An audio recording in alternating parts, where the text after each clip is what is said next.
At the edge of the universe, 400 men and women are probing the immeasurable blackness of space. Their leaders are an Earthman with no fear and a stranger with no heart. Travel beyond our time and solar system, into new galaxies, into worlds beyond your dreams. Star Trek, every week, in color.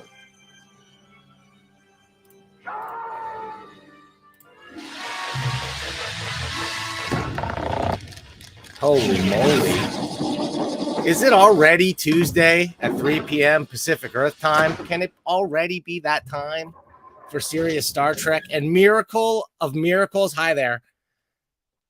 Do we have an episode of Star Trek to talk about? A brand new one that actually felt like I watched an episode of Star Trek? What's wrong with this world?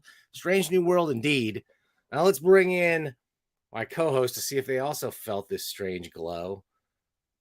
Let's bring in the doctor, Dr. Johnny Price, PhD. Hey, Doc. Who, me? Yeah, what's happening, man? Look, guys, if you would like to send us a super chat, you can get one of these awesome little quatloos. You guys know about this? Don't forget. Wait a minute. Let's bring in the shill in chief right now, Larry Young, who's constantly shilling for super chats, as I hear. Oh, yeah. You guys. Star Trek. Quadloos. I've got an all new animated logo just for this occasion. You guys, you know how much time I spend every week just working on like the looping animations for the thumbnail at the beginning of this thing that shows for like 3 seconds. You're a goddamn professional. Way too much time. That's how much time. Dantron, can I tell you? That one fooled me for a real quick second. Oh, yeah? Yeah, I was like, oh my God. Dan got Tiffany Jean to like laser etch the D on a piece of brass. What did he make that shit out of? And then I was like, oh, that motherfucker got me with his 3D generated stuff. But that was really clean. Well, except did you notice the $100 bill is backwards? I noticed that it was out of scale. It was skewed per person. It is. You did notice that. So, but I just thought, I didn't think that, I guess that's what tipped me off. But if you notice, it's a 001 bill. I didn't even notice until after the fact, and then I liked it better. Oh, well. I like it too. Ben Franklin's got us coming and going. So wait a minute. Yeah, we get rid of that. We get rid of that guy. Whoop. Okay, guys, we have so much to talk about today. I know. I've milked out. Where do we even start? Should we start with the brand new Ahsoka trailer? Is that what we're going to start with? I don't think so. Well, you can if you want. Take us on for that, because I don't even know what that means. I just wanted to see what. Yeah, I was like, how new is that trailer? Like 5 hours. Oh no, I haven't seen it. Oh man, I haven't seen it yet. I saw one like a week ago. It looks pretty cool. But we do have new Star Trek to talk about. I don't know if you guys know this, but there's a Star Trek show on the TV right now. Holy cow, was there? Yeah. Dude, in the first couple seconds, they started talking about Rigel 7, and I'm like, Rigel 7, something the infamous Rigel 7, the source of many explainers telling all the young kids what Rigel 7 is.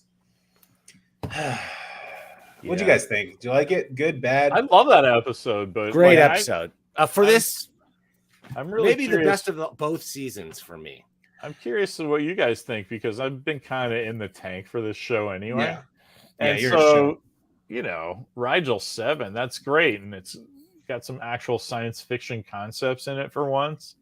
Mm-hmm. And that was great. Yeah. I liked it. So I hate Strange New Worlds. Like, I really strenuously don't like it as a show. This was by far the best episode that I've seen of Strange New Worlds. I think so too. It's not perfect by all, but it's an actual like Star Trek episode. The funny thing is, it's getting terrible reviews. Everybody hates it. They're calling it boring and slow. And like, that's really the big complaint is I'm like, you guys are nuts. This was a classic Star Trek 1960s episode where the captain goes down and they have to figure out a problem, and it was so good. Come on. Now, was it stupid that Spock was there in the episode? Yes, that was a bad choice. But I mean, I thought it was one of the best episodes. I thought it was great. It was very classic there. in the sense that it kind of looked cheap, even the planet, like when they're on the planet surface, it felt like they were on. Oh yeah, you have the elaborate background and then just like a rock. There's a rock. Yeah, there's little rocks. Rock and talk. However, but I like classic, simple plot, nice thing we haven't seen before in a Star Trek episode, and I don't even remember if I've seen before. I like that you wake up and you forget every day. Great little concept to base an episode around. Callbacks to the old stuff. I liked crazy ensign guy, and I feel like he has the potential to come back as a permanently crazy guy in the future. I wanted more of this shows like this in the first season, yes, and less of the last couple episodes that we've seen already this season. I felt like those seemed like special episodes. This seems like what an episode should be. Yes, that's a great way of putting it. Yes, if the first season was, 8 or 9 out of the 10 episodes are just weekly adventures, that would have been fantastic. That's what I wanted. That would have been great. And then you work in the storylines that you've been building up. They came out right out of the gate. They're like, oh, we got fucking Khan's daughter and blah, blah, blah. And it's like, no one cares. Just go on an adventure. You're on a space adventure show. Go have an adventure. I just love that. No one cares. Go on an adventure. Do it. Because that's really it. But I think they got the message, don't you? I hope so. Well, we'll talk about the preview for next week, and we'll talk about whether they got the message. Oh, wait a minute. Captain Fun, wait a minute. Give us your Captain Fun's review of this episode. Because you loved the last episode, too. Yeah, you really liked this was fantastic. I loved it. I bought a Cage era sweatshirt from our boys at Kozermart online, and because I like it. It's great. Now I want the jacket that the other guy wears over this, not the away party thing, but the thing in the Pike's dream. Nice place you got here, Mr. Pike. It's just an Eisenhower jacket. The brown one. Yeah, give me that. Yeah, dude. Give me that. Yeah. Can you imagine Shatner on that thing? Man, he would have looked buff. I forgot one more thing I liked about this one was I now even more my favorite character, Mbenga. I like anybody with an apostrophe. I'm in. But Mbenga, I love that he's the ass kicking doctor. They're like, oh, we need somebody who's good with his knuckles. You know what I mean? On this mission, call the doctor in. He's going to be kind of wharfy bitch about it, though. It's like, oh, just for once, I wish somebody would call me for the Band-Aids that I can apply so well that I went to medical school for instead of my fucking black belt in jiu-jitsu that they don't see coming. Yeah. Damn, gotta kick some ass again. It's like maybe stop keistering a load of karate drugs on every away mission. That's why they want him in there. They know he's got that ace. Nurse Chapel. She's like, you bringing some more of that? And he's like, fuck yeah. Yeah. And I love Nurse Chapel too. She's the sexiest character of the crew for sure. And so really fantastic. After Anson Mount. I mean, right. Anson Mount, and then it's a fight there, man. But Anson Mount is a committed relationship guy, as we've learned. And he's got an amulet, and no matter how much, blah, blah, blah, even when he forgets, even when he loses his memories, his love remains true. Dude, whereas Nurse Chapel is like, if she wasn't in a direct command, like working relationship with Mbenga, that's the only thing stopping them from going at it. Mbenga, you mean? She's got a thing for Spocky, so Well, that's her thing. She's loose, right? She does her thing. She does her thing. She's Australian. Oh man, I like Captain Batel. It's a weird name, Batel, Batel.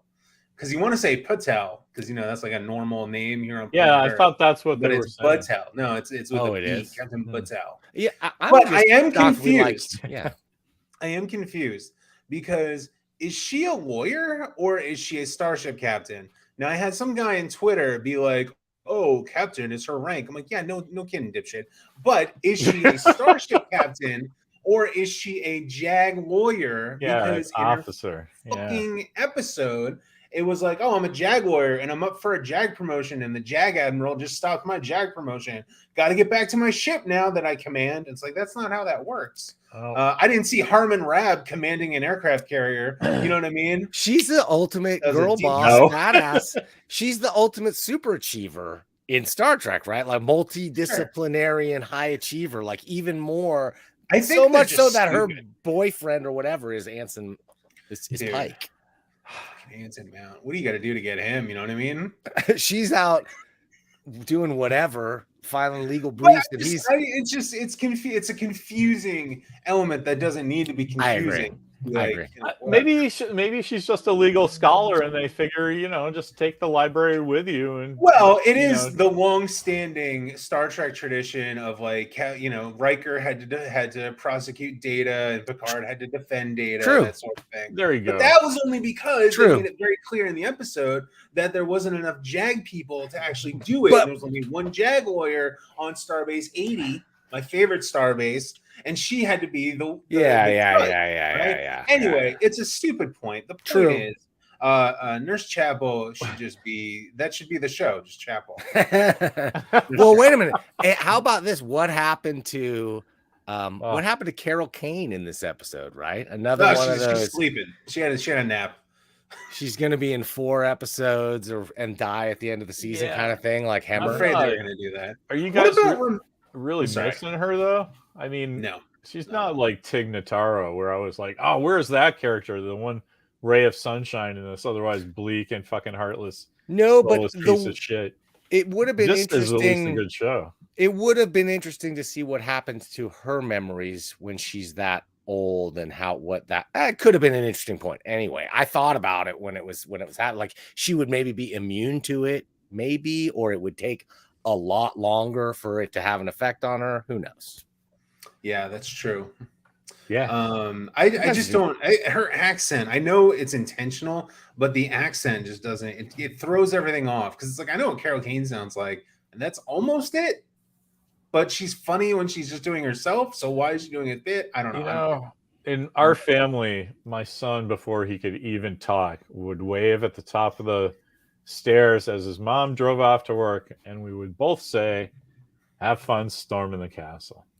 So in our family, she just sounds like that anyway, right? So it's like, hey, why is the nice witch lady from Princess Bride doing this bit on Star Trek? Wow. Yeah, I think of her as Simka from Taxi, Latka's girlfriend, right? And where she had a kooky accent on that show too. So she's kooky accent lady, right? She's also, I don't know, these long-lived characters, they're always set them up with this potential, like I thought Guinan, there's always intrigue to the backstory, but they never really, I don't know, they haven't really delivered. I didn't really like how they used it in the time travel episode, for instance. Yeah, I agree. But that's a function of corporate storytelling. Like if you got somebody like J. Michael Straczynski, who writes 97 out of 100 episodes of Babylon 6 or whatever. There you go. You can control that, like, okay, here's a character that has grown, that is, 1,000 years old, has met my main character, but 5 years from now, and I can plant all these seeds all day long because he's the guy that's in control of this storytelling, right? And you can have that on the whiteboard and hope the showrunner from season 3 follows that. Yeah. But then it ends up like the temporal war in Enterprise, where like, hey, that's a really exciting idea. This is gonna cascade through all the Star Treks, right? And they're like, no, we're just not gonna mention it for 25 years, and then it's some oblique thing that we are using to hand wave some other thing that doesn't make sense. And then they bring it up like she's like, oh, I lived in like we're supposed to know, yeah. And then they use it, instead of it being like a long game story chess piece, it's like she's like, I lived in Cleveland or whatever wherever it was. And so it was like, so later on they could go to Cleveland to go talk to her. Yeah. So first of all, it's Vermont, and everybody that was raised in Vermont is very angry about that, because we all have fucking bunkers up there just in case this shit happens. That's what Vermont is for. They got enough problems right now. It used Vermont's to be got a enough trouble. state just called Hampshire, and then they cut it in half and flipped it over, and then that's what we use for our hidey hole places. That's the Hidey hole places. That's the technical term. Yeah. Yeah. Okay. Anyway. Cool. Anyway. But yeah, I thought it was a really cool episode. I have obviously a lot of nitpicks, but like I like when you like the episode, the nitpicks don't matter. When you hate the episode, the nitpicks definitely matter. So yes, yeah, John. that's where I am. Yeah, yes, totally. Like you can nitpick a lot about like forgotten. This is almost like Right. Memento, that movie Memento. Christopher Nolan, where he keeps forgetting, right? It's sort of that, but on a to a day scale. And you know, I had a lot of nitpicks with the way the memory works. Like, how does he? How did the one guy? He woke up this morning knowing Bupkis, and he really knew enough about the lore and the history and the like where the memories went to from the pole and everything. He learned that this morning before. Yeah. No, but they sort of hand wave that. They said, you remember how to, go to the bathroom, right? So then he remembers how to read. And at some point, somebody told him, and at some point, somebody told that guy we were start writing this shit down. And so that, you can see, you got to spot him. It's like, totally agree. It's like Darmok. I love that episode, but once you start going, hey, how does that work? The answer is almost always, it doesn't. It would not really work at all. At all. Like, and that's not the point, right? Why rob ourselves of this joy, right? So that's why I was just going to say, like, you can tell just between the three of us, sure, there's always going to be something like, how's that work? Or I didn't like that, or that insignia is clearly wrong. but like, we have all this joy before we get to that. Like when we were talking about Discovery or some of the other lesser works, it's like all we had was the nitpicks because none of it made any sense from the beginning. And it was just kind of like, there's bunches of people that think John Price is like this surly grump on Twitter when when he's like the most thoughtful, like kindest guy ever. But like really on Twitter, really he's like, "Fuck you, Star Trek." Yeah. So of course, if that's what people hear all the time, he's the "fuck you, Star Trek" guy. It's true. It's true. It's even really today, I posted a thing on Twitter about for example, some screen rant thing. And people are like, "Oh, you sound like you're miserable." I'm like, I'm having a good day, whatever.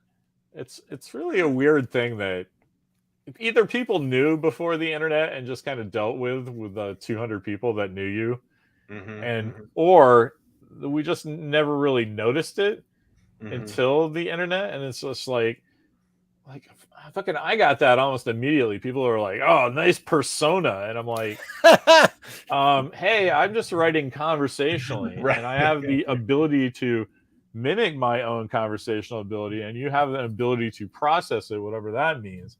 And in between there is where we're having our misunderstanding." But no one ever thinks that. They're just always like, "Hey, fuck you, Star Trek guy." Social media Larry, there's a big difference between social media Larry and the Captain Fun that we all get to talk to every week. There's definitely a difference, but just in the sense that there's a difference. Even if you were saying the same thing, there's a difference between it being written and between you saying it. Okay. I like spoken word Captain Fun. He brings that's my favorite version of Captain Fun for sure. That's why I do this every week. And well, that's cool. But I'll say this episode delivers what I want. I want done in one Star Trek. I want good enough special effects. Like they're good. They don't have to be Mandalorian level. They've just got to be in service of finally a decent sci-fi story concept. We had a couple in the last season. I like the Comet people, the Comet Empire, whatever. Yeah, that was fun. Oh yeah, that was a good one. And this one, like a couple of the ones from last season, you can see the potential, but not the necessity to follow up on them. Like Crazy Ensign guy, there's a story there. There's a lot more that you could do with that kooky dude. And I liked it. And I liked how simple the story was, how it hung on. It all made sense. The meteorite, the castle, and the simplicity of the narrative he built in his head compared to the reality of what was going on. Just good sci-fi for a weekly episode. Yeah, I liked agree. this I episode think so much. I watched that. Go ahead, Larry. I just watched that crazy Ready Room. That's all I was going to say. So Anson Mount had a good interview and gave some props to the costume lady, which I thought was amazing. Those costumes I loved them. Textile, fur, leather. It was fantastic. I love how much you love it because I didn't think once about it, let alone twice about it. Like, it kind of speaks to what Price was saying about everybody's having to explain the Rigel 7 matte painting thing and how they extrapolated this whole environment. It's like, yeah, us and everybody else who saw, Gulf, Paramount as a Gulf Western company, Cheslou Studios. It's like, that's all you had to look at. So, of course, I'm looking at that fur vest with a leather wrap around it because I've been looking at that fucking guy and his crazy ass teeth and weird eye things. Yeah, for fucking 60 years. Okay. So it's like, all right.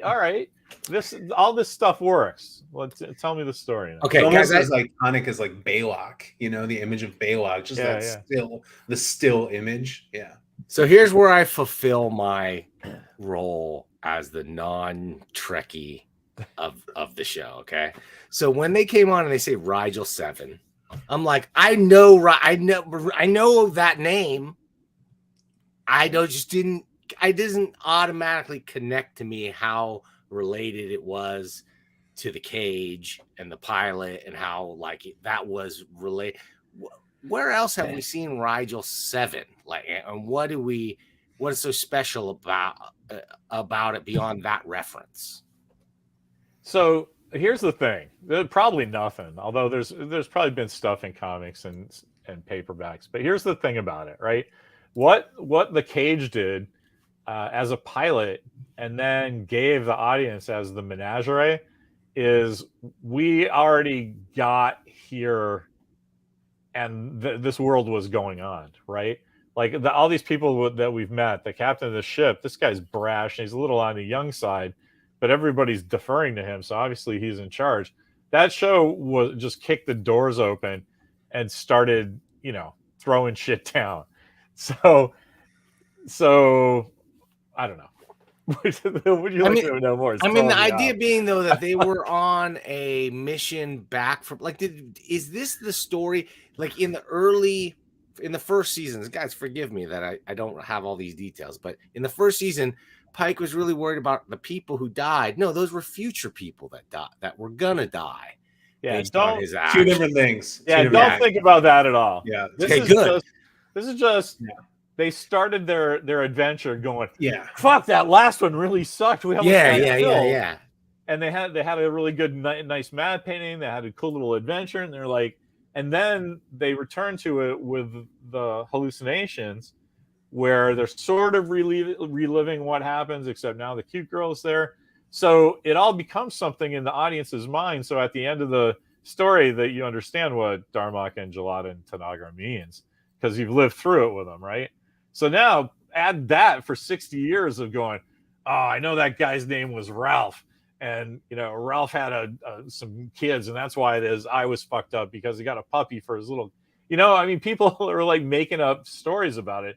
So if you care at all about the cage and Pike in the first season, you're going to be pretty familiar with that one, right? Did we know it was a pre-industrial society, for instance, before this episode? This is what I'm trying to figure out.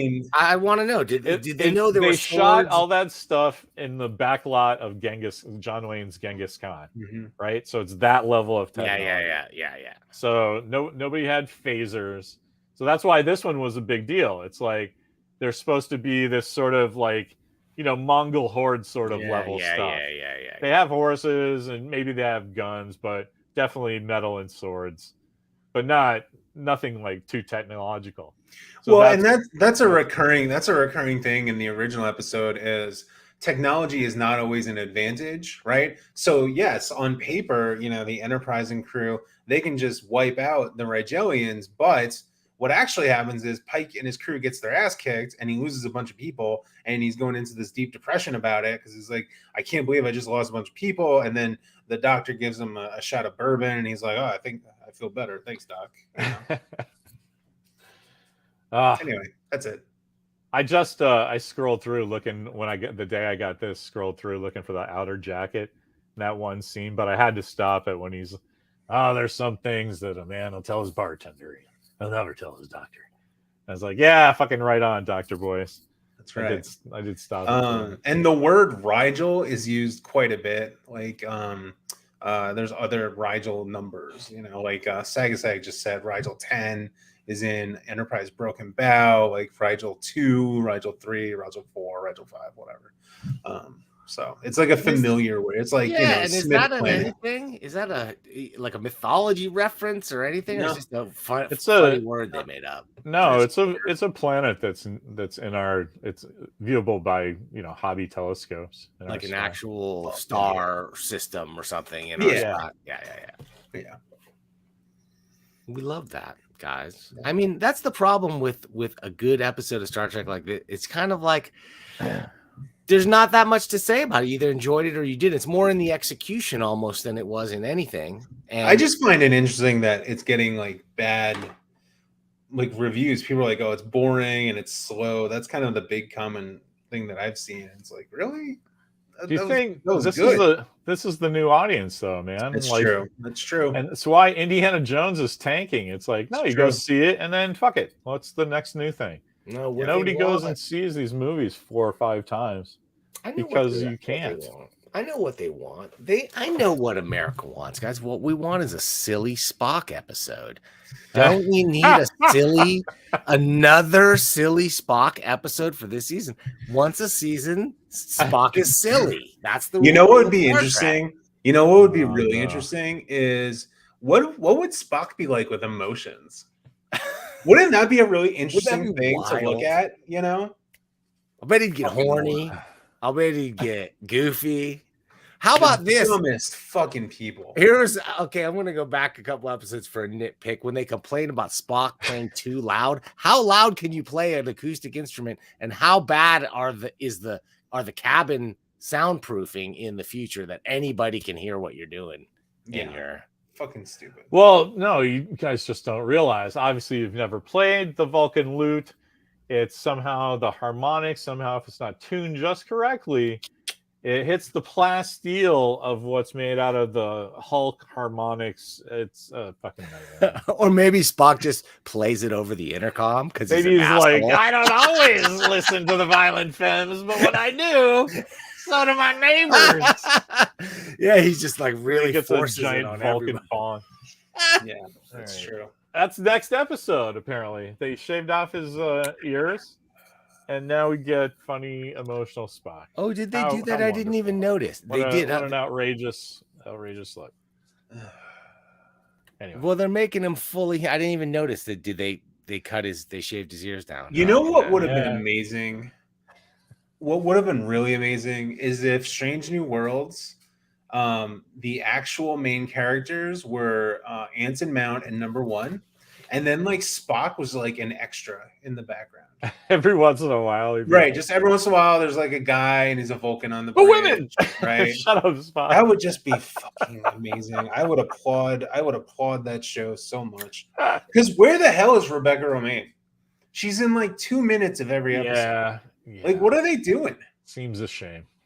What are they doing? Yeah, and then in this one, when they're like, when what's her faces finally gets to go on an away mission, they're like, nah, we need you to fly the ship. And then she's flying the ship, and she's like, no, I gotta fly the ship. And Rebecca's like, nah, I can do this. What are you talking about? Right. I think they just don't like her. No, but then they set up that's her identity, man, and that's what saves everyone. No, I'm totally down with that little through line. Sure, right. but the internal dialogue doesn't make any sense though, because you're right. It's like, no, we need you to fly. It's like, oh, whatever, I can fly. Like, just pick one. Anyway, it would have been really good if she was wearing one of those metal hats and not just any random hat. Like, wouldn't that have been good? Wearing the stupid hat saved her? Yeah. Oh, yeah. dude. Wouldn't that? When you start off, you know what would be really good? I always answer, if John Price was running Star Trek instead of these numbnuts. So yeah, okay. The rest of it's just showing off. But the answer to that is like, yes, I would have that liked would be that. cool. How That's about my this? I like headcanon. Spock's big plan was like write a note to yourself, like put a digital sticky in front of yourself. When like nobody thought you've got this voice activated, practically sentient computer that can detect where anyone and everyone is. Just like tell the computer what's going on and tell it to remind me what's happening. You know what I mean? Like that's the better. I just love how you old timers cannot make the adjustment that this has nothing to do with the old show, and this is the new show. And so the Spock that you guys all remember doesn't exist yet. So this is fucking doofus Spock, and I am completely down with him being the butt of the jokes. And so Price is going, you know, what'd be cool is if, you know, you made fun of Spock. And I'm like, yes, that is exactly what would be cool. I want them to make fun of Spock because I'm not really down with the casting. The guy's doing a great job, but, you know, Leonard Nimoy is a tough act to follow. And the fact that they keep casting these Teen Beat guys instead of an angular-faced dude who looks like he's seen some shit and decided to deal with it, not by dressing as a bat, by just maybe not fucking tell everybody what he thinks all the goddamn time. Yeah. Right? So we're not there yet, so he's an idiot. That's awesome. You know who's not? Fucking Nurse Chapel. Yeah, give me an episode of that girl. Ortegas, yes.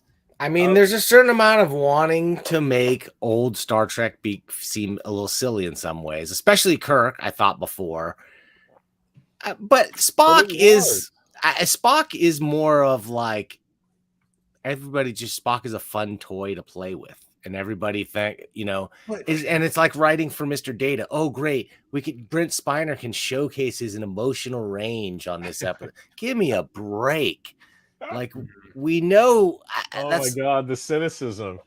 You guys remember this is the show that has, you know, the giant green glowing hand grabs the ship and there's Space Abraham Lincoln and smoking lava guys in the same episode.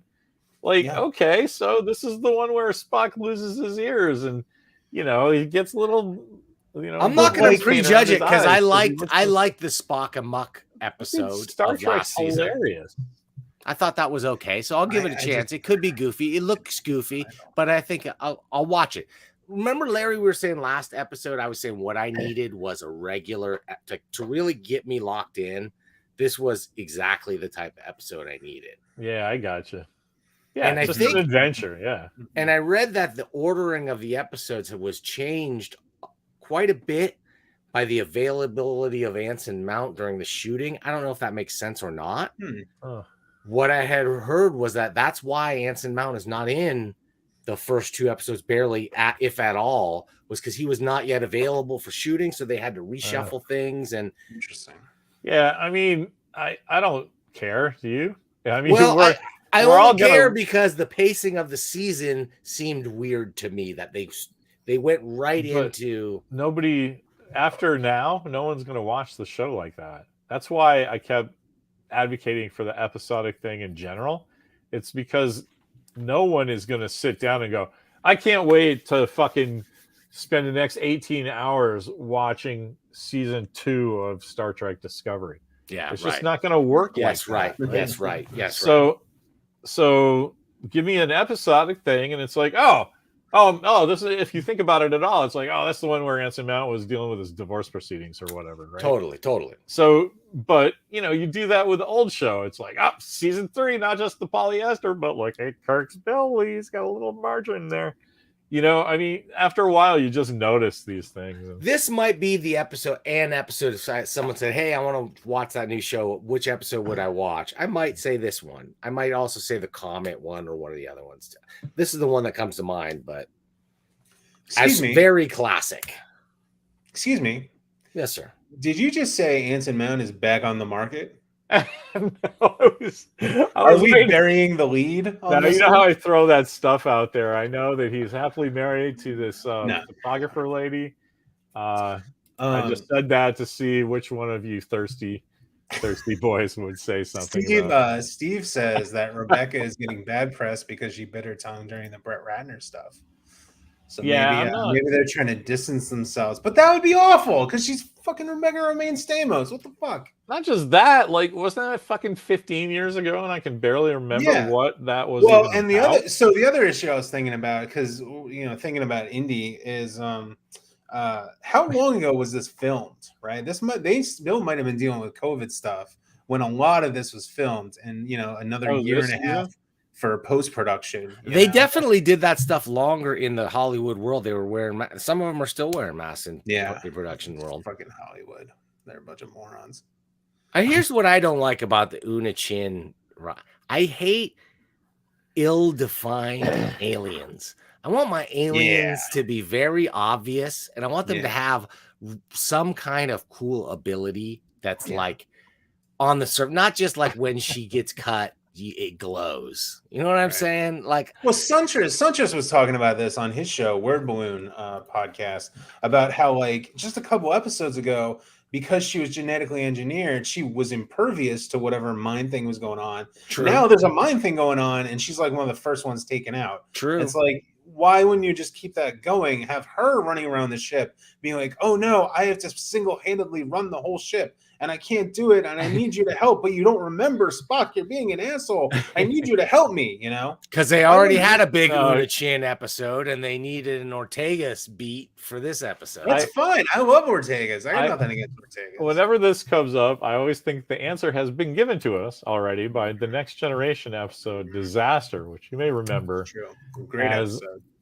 You may remember with the little kids in the elevator with Picard and Troy's in charge, and everybody's telling her what to do in the most passive. Is that like a quantum filament? No, so that's what I think. Whenever you're like, a quantum hey, filament. Time travel doesn't work this way, or what is this going on? I'm like, oh no, that's a completely different phenomenon.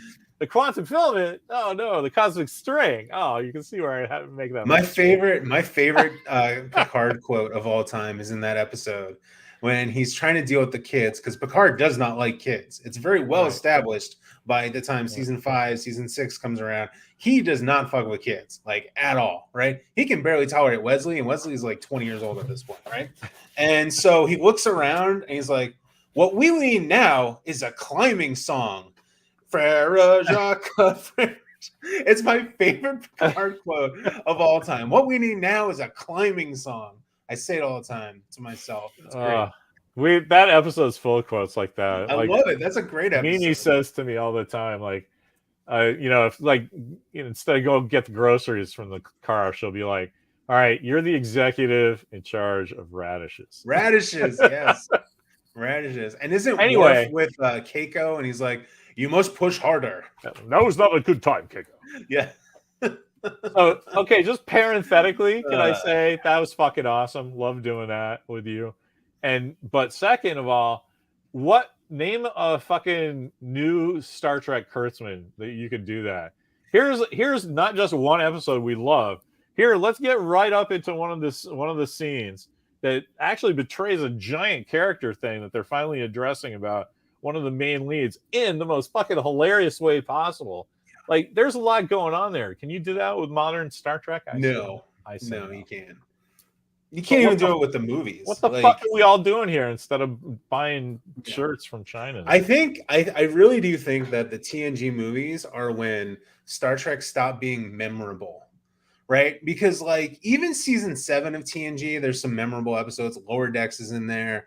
Preemptive Strike is in there. Of course, All Good Things is season 7, right? But like the movies, Generations is memorable for kind of bad reasons. First Contact is just a really good kind of zombie movie. After that, there's nothing memorable about those movies. Picard wants to get laid in Insurrection, and in Nemesis they try to do a clone con thing, and it doesn't work.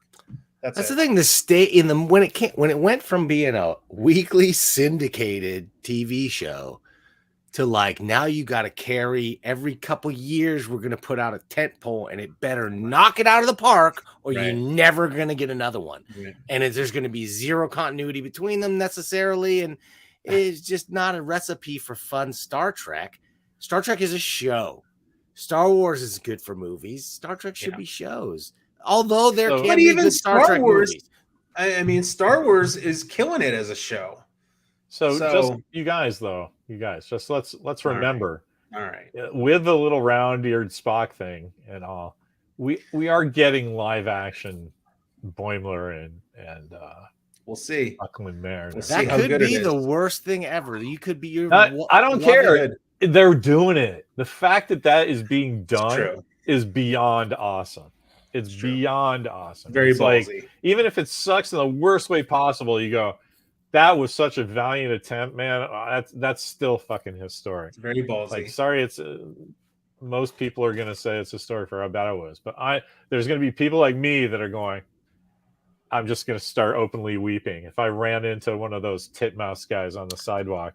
I'd just be like, and they'd be like, "We know, Larry. We know." Well, I think that the problem with the Star Trek movies, like why it didn't work when they went to that switch to that format, is tied up in something our own Captain Fun posed on the internet today. Captain Fun posed, and because it's Larry, I don't know whether he is honestly asking the question or if it's troll bait, waiting for earnest answers from people that he might shit upon them. So I'm That's a not really good positive. question. I'm not positive.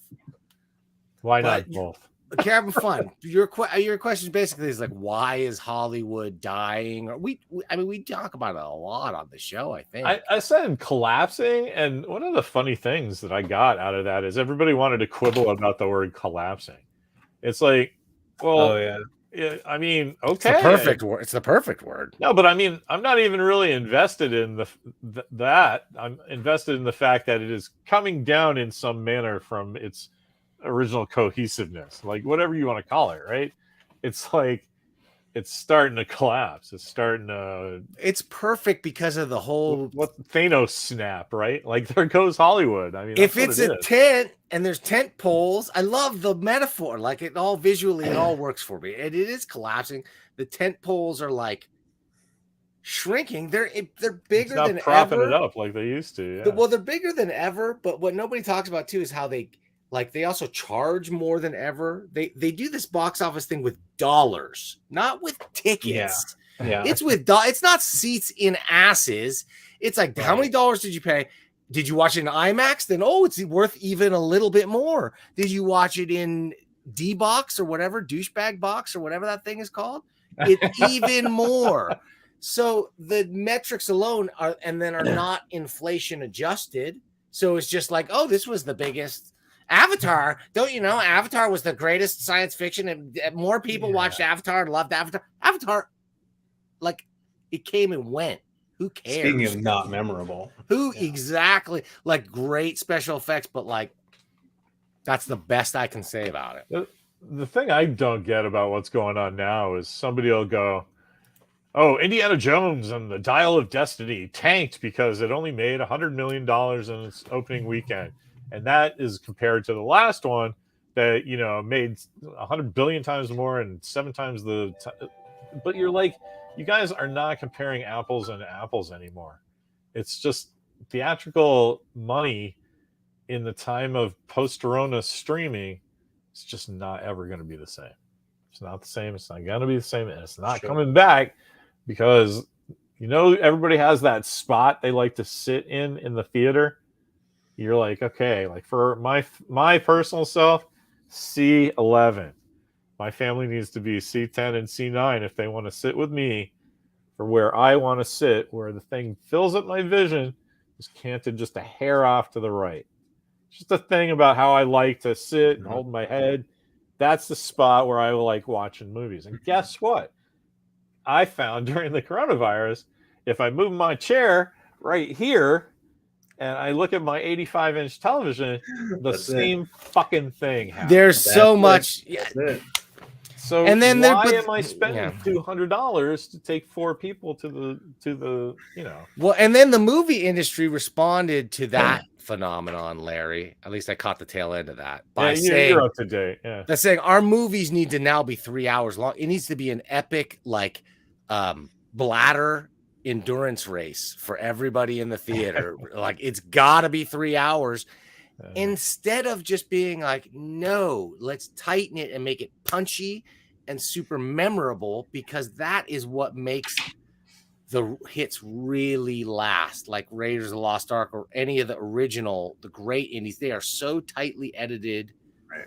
Not always well edited necessarily. Like, there's continuity gaffes or whatever, but like just such a tight thing and tied in with the score so well. It's like a emotional work of art. You could do it like in the old days where you had an intermission. Like you had 2001. Oh, God, that sounds awful. No, but you get up, you go to the bathroom, you get some more to eat. Awful. Like everybody makes more money. To Dan's point, right? I like the new Indiana Jones movie, right? But even I am a huge Indiana Jones fan. Everyone knows this about me. Like, one of the first things you know about me is I love Indiana Jones, right? Even I came out of that and I was like, damn, that was a long ass movie, dude. Like, that could have been like an hour shorter and it still would have been a perfectly fine Indiana Jones movie. You know, make 90-minute movies. How hard is this? I say that about a lot of movies. It's weird to me that they're as long as they are, considering how expensive, like, per frame everything costs to make now.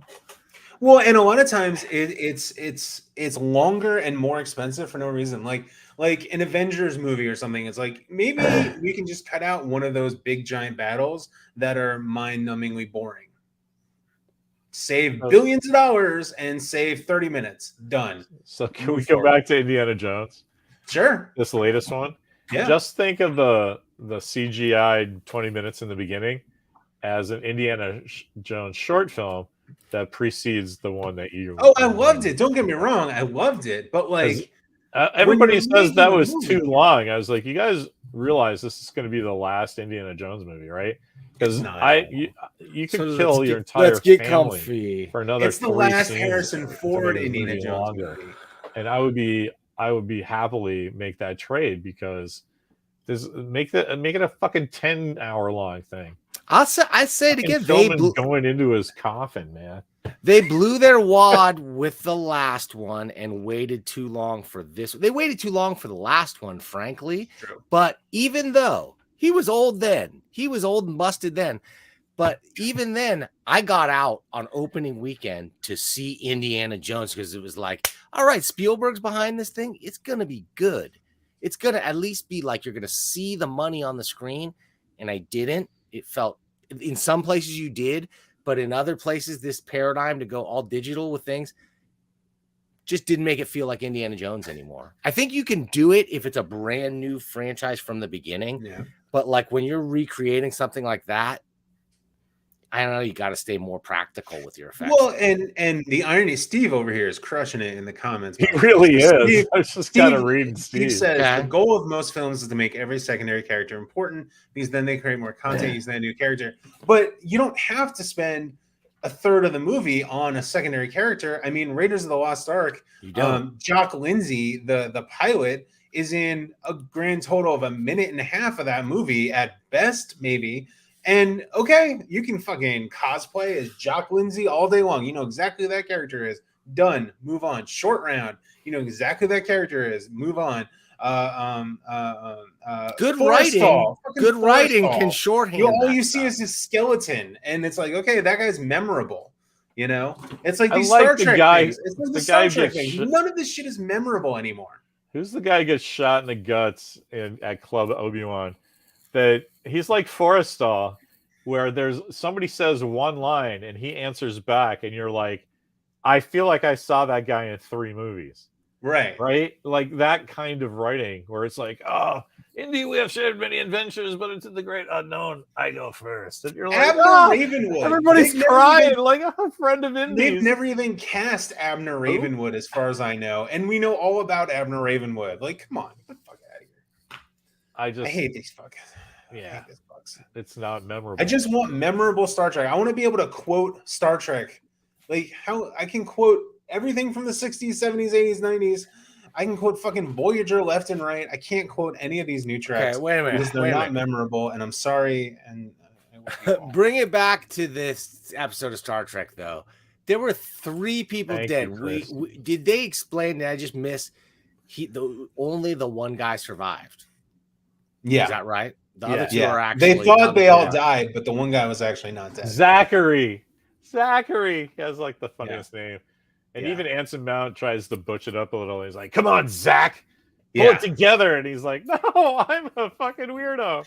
Yeah. Anyway, But like, my name is Ortega's and I fly the ship. That's a memorable oh, thing, dude, right? That was that's one of the most memorable things in this whole fucking new Trek. And era. that is her character. Like, I totally. She's the Top Gun. She's the ace pilot. She's the But fucking that's let's do so it. fucking badass. That's such a statement of intent for that character. I love that character. I've said it before, that she's the only one that likes being there, right? Yeah. And so, but that's why, man, because she's the only one that has a fucking clue about what she's Right. doing. She geeks This out on the fucking fact that button she does pilots this. a starship. Like, That's why that thing that bothers you guys are like, hey, what's your like, get up and go phrase? Like that's a thing to her, right? Because she's just waiting for it. She's the horse, give me the bell, man, and you guys are like, that's ridiculous. Like, no, look at her haunches. Never mind. Maybe hey now, hey now. maybe that's me. Well, okay. It's very sweet. So I think we all agree that this last week's episode was good. This episode coming up is going to suck ass. And Steve Ukraine knows all about Hollywood. I would like to show off some patches right now, if you guys have a moment. Patches. Yeah. Yeah. So we Patches. in a very nerdy situation where I'm putting together, inspired by Dr. Captain Fun himself. I'm putting together a nice little Enterprise jacket, right? Except, Captain Fun is from the Exeter, right? And I did a stint on the Exeter, but that's not my ship, right? My ship is the Kitty Hawk. So I got a nice little Kitty Hawk. Oh, look at that patch! That it's so nice. Look, I don't know. I almost want to just frame it, right? But it goes on there, right? And also because this is an Enterprise era jacket, but me as a person, I don't live in the Enterprise era. I'm like post Enterprise era, but you like throwback stuff, right? You wear like an 8th Air Force thing, So I've got the Starfleet Command USBA, United Space Probe Agency. Nice. Got that on there. I also got another one that says Starfleet Command something else, but I like this one instead. So I got that one. Slap it on there. Your new nickname. And then here is my favorite. Yeah. I found this on Etsy, and I could not be happier that I found this. It is Starfleet Academy, Washington D.C. version, and they have Boston, they have New York, and it's such high quality too. I want to get like 7 more of these, but I attended my Starfleet Academy in Washington D.C. So this really means a lot to me. Dude, nice. So that's the slap on there as well. That's it. That's all I got. They call him Dr. Patches. Dr. Patches. That's right. It's not just my beard. Well, no, and you patch people up, so they call you Patches, and then you wear patches. It's like a thing. It's your thing. And I have a patchy beard. You know that song Patches? You know that song Patches? Go look up that song Patches. Patches Houlihan? It's a great song. It's about Patches, how he was still poor, all his clothes had patches. No, it's a great I song. like the dodgeball reference better. That's more. I don't know anything about it. Patches Houlihan. Patches. So I'm really looking forward to putting this thing together and modeling it for you fine people. To you see, Sagasag's working on his. He is. Sagasag. He's got the Excalibur, and I believe Big Show's working on the Columbia, if I'm not wrong. Yeah. So it's going to be a good little fleet we got going. I think that's awesome.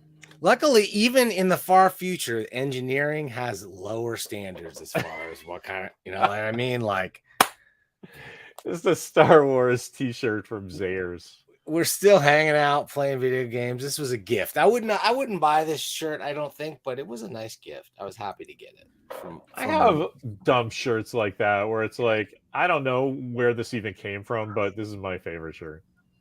I have some Mario shirt that says established 1981, and that's when I graduated high school. So I just think that's cool. And guys, I'm upping the ante on props and my blender action. I don't know if you noticed that subtle wrinkly displacement on the dollar bill as it comes out and how it slowly fades away.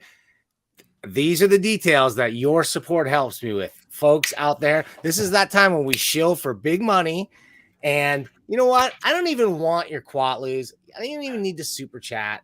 What I would really appreciate out there is if you could give a thumbs up if you like this video or a comment on the video. Some of my favorite things I get. This is how I know people are watching and why I continue doing YouTube is that people to this day comment on older videos that we do, Larry. Somebody will come in and they'll be like rebutting Larry from 6 months or a year ago, you know, in detail. And people that respond even on this show. There's people that have responded recently that we do too much shilling for Quatloos and not enough hardcore Star Trek content. But I thank all you guys. Please, though, if you can, go to YouTube, hit like and subscribe or dislike and put a comment or something. Just give us some engagement, and we appreciate it. Unfortunately, and if you would like to send a super chat so that we can buy more patches, that would be also awesome. Because look, working at Starfleet Academy High School does not pay all the bills. You know what I mean? Got to pay those bills. The doctor's not made of patches. You know what I'm saying? I'm not made of patches. Right? I'm made of t-shirts. I'm not made of patches. Okay. Guys, unfortunately, I got to call it a little bit early this week, unless we have anything super big. Good. I'm sorry. I got to get. I think we were one step away from making a joke about keeping John off the Starfleet poll. So it's probably just as well. I got to stretch. Stretch it out. I was still trying to shoehorn in my joke about Captain Fun needing to come out of the magic closet of mystery with that gold lame thing. I love it. Is that closet going to be at San Diego Comic-Con next week? Oh yeah, let's talk. That's what we need to talk about. If anybody wants to go, Steve Euchrin actually from the comment section will also be there at booth 2001. Between B and C, we've been there since the early 20th century. 1995, I think, was the first time. You're back. You'll be there, back again. No worries about you're back in stride. Yeah. Last year, I had my son brought COVID back. Some idiot on the football team decided to go to practice with COVID. And the coaches wouldn't tell us who it was because we know that everyone would murder him and his parents. But this year, it's just a bad memory. And this year we have Agents of S.H.I.E.L.D. collection, a 208-page book of my scribblings. And my son did a untitled Walker Young project, #1. Okay, Larry, we got to try. I'm going to try my best to get a comic book show on Thursday so we can just hype both those things pre-sale. Right on, man. That'd be funny. That'd be awesome. I'm going to try my best. All right. But I do got to get out of here. I got to go watch the Younglings. Let's go. Bro, John, what next week? No Larry. He's in San Diego. You want to do this thing? We doing this? I mean, let's do it. Yeah, let's do it. We got to talk about silly Spock. I can't wait to. I can't wait. I can't imagine the look of disgust that I'm going to get to see. This one will be on fire. I'll be watching it like. I'm just going to sit here just chugging whiskey, being like, "Fuck this show." Okay. I can already tell you what my review is going to be. And it's going to be, though, when is it going to be? It's going to be, so we're going to do it. It's going to be next Tuesday. It's going to be at 3 p.m. Pacific Earth time. It's not going to have Captain Fun, but he will tell us where it's going to be. On the internet. Hello out there. I'm Mr. Sulu of Star Trek. When I'm out in space, I use the Starship Enterprise to get around. When I'm here in Milwaukee, I ride the bus to save time and money. Your $5 weekly pass is a great buy. Your bus tickets, the greatest. Take it from a man who knows. Your Milwaukee County transit system is really out of this world. Come ride with us on the bus.